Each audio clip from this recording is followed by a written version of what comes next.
Pour produire le PET, on utilise deux matières extraites du pétrole.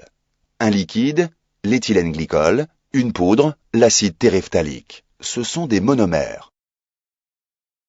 On voit actuellement une citerne en train de décharger une des matières premières du PET qui est l'acide téréphthalique que nous allons mettre ensuite dans des très grands silos de stockage que vous voyez derrière le camion.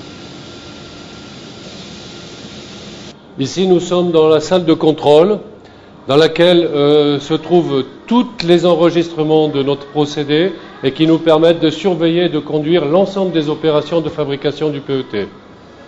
Ici, nous sommes dans la première opération de la préparation du PET qui consiste à mélanger les deux monomères pour en faire une pâte.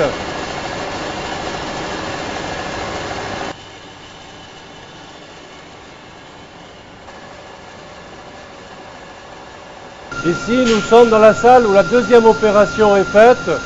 À partir de la pâte qui a été mélangée et préparée, on rentre dans un ensemble de réacteurs à plus de 280 degrés sous pression pour faire l'opération d'estérification, c'est-à-dire d'accrocher les monomères entre eux pour commencer à faire une chaîne polymère.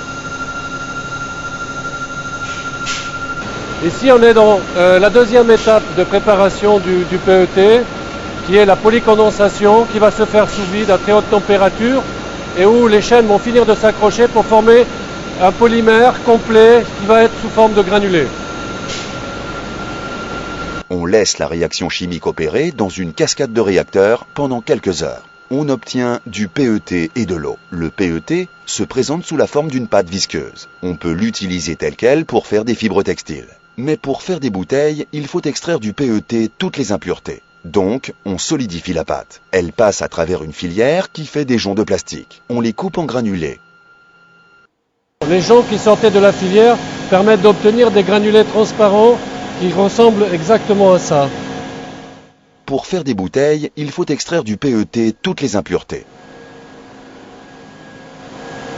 Ici, nous sommes dans l'étape complémentaire de préparation du PET qui consiste à faire sa cristallisation et sa purification.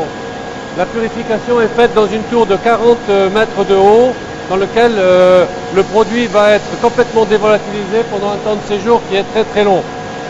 À l'issue de cette étape, le PET va être apte au contact alimentaire et permettre de faire des bouteilles pour emballer toutes sortes de produits comme l'eau minérale. Après le traitement à chaud de dévolatilisation, le granulé est refroidi, puis envoyé dans des silos pour être stocké. Vous pouvez regarder à l'intérieur, vous verrez, c'est très spectaculaire les systèmes de refroidissement.